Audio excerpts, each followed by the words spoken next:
When it comes to being a superhero, there's only two things that matter: your powers, and more importantly, your suit, how the character looks. And over the years, we've gotten some pretty bad superhero suits. What the hell? Oh my god! And superhero suits that have defined what it means to be a superhero. On this video, I want to take a look at some of the best superhero suits we've ever gotten in live action. Now, just before we start into this list, this is my personal list. If you disagree, let me know what your thoughts are in the comments. Let me know what your list is. I'm only going to be picking one suit per hero, so that way we won't avoid this list being made from Superman and Spiderman and Batman suits. But if you enjoy content like this, then be sure to like and subscribe. We've almost hit 500 subscribers, which I'm really proud of, so if you want to be a part of this community, then consider subscribing. Starting off with number 10 on our list, I have Wonder Woman from her solo movie. Even though I don't really care for this version of Wonder Woman, I don't really like Gal Gadot as an actress. Shut up, man! However, I have to admit that her suit from her solo movie is damn near perfect. I think when it comes down to Wonder Woman and adapting her suit for live action, I think the trick is you don't want it to look too clothy. You want it to look like it's actual battle armor, and you want it to look like something that Diana can actually wear into battle. This suit does a good compromise on it looking like it's from the comics, while still being practical in real life. I know some people don't like that she has a sword and shield and prefer to just have a lasso, but in my opinion, I prefer when Wonder Woman has a sword and shield. It really complements her warrior status and her being an Amazonian, and you can tell that there are differences to her suit from Batman vs Superman to her solo movie. Most of it being that the Wonder Woman suit from her solo movie has more colour, and it actually incorporates her iconic blue, red and gold colour scheme, whilst Batman vs Superman, her suit looks like it's covered in brown. I wouldn't be mad if James Gunn took some inspiration from this suit and applies it to his Wonder Woman for the DCU. However, all I ask for James is that you should get an actress that can actually act. Moving on to number 9 on our list, I have Ben Affleck's suit from Batman vs Superman. This suit, in my opinion, I think is the closest thing we've had to a comic accurate Batman suit. I think the others that we've had are too realistic, and I understand that those movies are going for something different. They are going for a more realistic tone. However, this suit just looks good in every single angle it's in this movie. And I'm talking about Batman vs Superman specifically. Later on, the Ben Affleck suit gets kind of weird looking. Zack Snyder was definitely cooking when he was making this suit. It's just a shame that he never cooked with the writing, but I love that he took inspiration from the Frank Miller design version of this suit. My favourite thing about this suit is the texture on the suit. The material feels like it's sturdy enough to be bulletproof, but flexible enough to fight and do acrobatic stuff in. The only thing that would have made this suit better was if Zack Snyder found a way to add in the white eyes. I know that's a controversial take to see Batman in live action with white eyes, but I feel like they could have done it. And again, just like with Wonder Woman, I wouldn't be mad if James Gunn took some inspiration from this version of the suit. Just don't make him kill people, James. Moving on to number 8, we have Sam Wilson's first Captain America suit, the white one. When you look at this suit and then you look at how it looks in the comics, it's basically a one-to-one. Even though this suit does have the MCU line problem, it's less prominent in this suit, simply because the design works well with it. And I like how the suit's not shy when it shows its colours. The suit's very vibrant and I love it. I feel like with Steve Rogers' suits, they can feel a bit muted at times and they don't really let the red and the blue show. I don't really like how in Brave New World we only really saw this suit like one time and then they swap it in for the blue version of the suit, which I don't really like as much as this version. I feel like the white version of Sam Wilson's suit makes him stand out. It makes him different to Steve Rogers. Steve Rogers' primary colour is blue, while Sam Wilson's primary colour is white. It's just a nice contrast between the both of them. And the reason why I didn't really pick a Steve Rogers suit over this is because I feel like with Steve Rogers suits, the red doesn't really show as it should. It looks kind of like a burgundy colour. Moving on to number 7, I have Thor from Infinity War. Me personally, I think that this is the best Thor design we've seen in all of his movies. I like how all of the suit is blacked out and it makes the red cape of his stand out even more. I feel like when it comes to Thor and his costumes, he's had a really inconsistent suit design, especially in Thor Love and Thunder, where they decide to put gold and blue all together, and it made this monstrosity. This design of Thor makes him look regal, it makes him look threatening as well, which is in line with his character in the movie. I think if they tried to incorporate silver into this design, it would have kind of ruined it. Also, Thor having his short hair adds to the design. I feel like, again, if he would have had his long hair, it would have not ruined it, but it would have took less weight from the design. All I'm saying is there's a reason why they've given him this look for Doomsday. It's because it works. It's because people do love it. Moving on to number 6, I have the Thing from Fantastic Four First Steps. Now, over the years, we've had so many Thing designs, and pretty much all of them have been bad. I think the one from the 2000s looks like rubber. You can tell it's just a guy in a suit. It's not really threatening. He's the same size as Sue Storm in that movie. I just don't think that's a good representation of the Thing.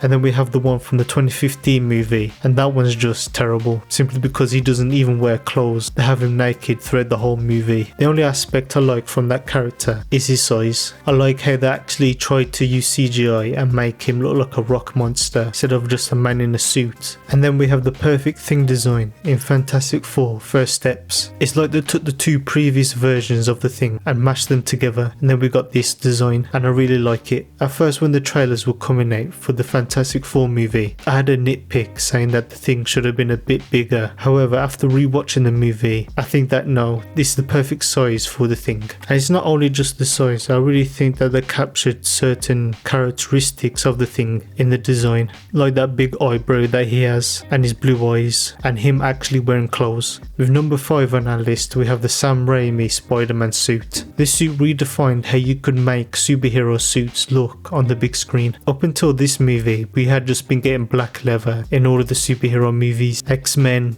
Blade, even Daredevil. They did give him red, but it's not that good of a suit. Sam Raimi really looked at the comic book design and said, how can we translate it and make it realistic while still being fantastical? And it's not like Sam Raimi translated the suit one to one. He made some different alterations, like the raised webbing, the menacing eyes, even down to how muscular Tobey Maguire looks in the suit. And I think the reason why I also like this suit is because we see this suit throughout the whole franchise of the Sam Raimi trilogy. It's not like Tom Holland's suit where he gets a different suit every 10 seconds. We stay with this suit throughout the whole franchise, and it lets you grow an attachment to the suit. And the Sam Raimi costume has kind of been the base for the rest of the Spider-Man costume. Even in Tom Holland's new Spider-Man suit that we've seen, you can tell that it was inspired by the Sam Raimi costume. I know a lot of people probably would have had this in their number 1, but in my opinion, I do think that there are suits better than this.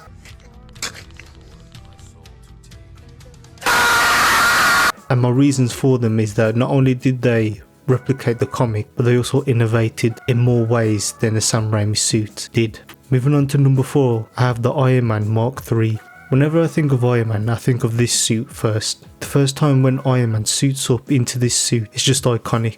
Down to the music, down to the sound effects of the transformation, it's all perfect. And when you think about it, it's kind of amazing how they managed to take this suit from the comics and transform it into something tangible, into live action. Because the classic Iron Man suit looks kind of ridiculous, especially with him having a nose. For them to modernize it and make it into this iconic superhero suit, that's why I have it at number 4. And the suit being tangible comes down to the studio actually building Iron Man pieces so that they could use as references. And I think that's why Iron Man in the older Marvel movies looks so good, because they had references to know how to reflect the light on different surfaces. And me personally, I kind of miss that tangibility with the Iron Man suits. When it comes to Infinity War Endgame, when Iron Man gets the nanotech and there's no real transformation, it just appears on him, it feels like something's missing.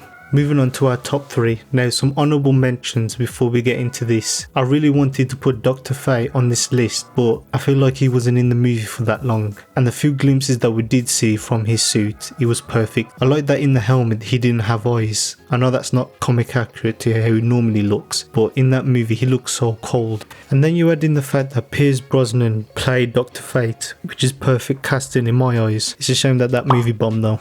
Moving on to number 3, I have the Deadpool suit from both Wolverine and Deadpool and the first Deadpool movie. When you go from the first time we saw Deadpool in X-Men Wolverine Origins, and you go from how he looked and how he looked like a mess to the actual Deadpool movie, it's night and day. It's literally like they took the comic book suit of Deadpool and made it more realistic, but not in a bad way, but in a way that's functional. And then they just put it in the movie. I love that in Deadpool and Wolverine, the suit is more vibrant, it's more red. I feel like in the Deadpool movie, the red leans more to a brownish colour. And my favourite thing about this suit is that it introduced white eyes to a comic book character and how you can actually do it. The fact that they animate his eyes, just like in the comics, just shows that it can be done with any other character. And they give the suit small details that they didn't even have to do. Like the fact that they give him his belt is so cool. Yeah, I have no notes for this suit, it's literally perfect. Moving on to number 2, I have Moon Knight. This suit is so good in my eyes. When you look at the original Moon Knight suit from the comics, it looks kind of dumb. And you kind of look at it and you have to say, okay, how are they going to put this suit in live action? Because it's literally just a white jumpsuit. There's not much detail that you can really do to make it look interesting. And then Marvel said, hold my beer. And they said, you know what, we're just going to lean into the fact that it's a mummy. I love the fact that they lean into the Egyptian mythology of Moon Knight. And then they lean into him being a mummy,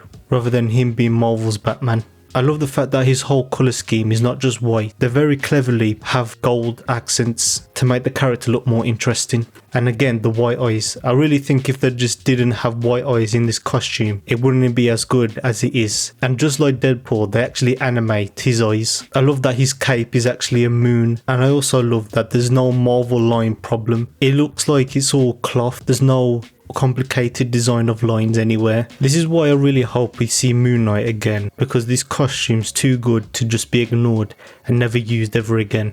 I know Moon Knight in the comics is a billionaire and that's how he can afford the suit, so it's actually like a practical suit that he has to put on. But in the TV show, because he leans more into Egyptian mythology, I love the fact that he can summon the suit on him at any time, and it just gives him an unbelievable amount of aura. The Moon Knight series is actually what got me interested into reading more Moon Knight and learning more about the character. And moving on to number 1 on our spot, I have Black Panther from Civil War. Let me tell you something, I know that this is not going to be a popular pick, but this suit is the best live action superhero suit that has ever been made so far. I know people have their preferences and this is my preference. Where do I start when it comes to this suit? Number 1, the white eyes again. I love the fact that they don't reveal his eyes like in the other costume that he has. It makes him look more menacing. I'm not going to sit here and say that the Black Panther suit from his own solo movie is bad, but when you compare it to the Civil War suit, there's no competition. I love the fact that it's simple in design, just like with the Ben Affleck suit.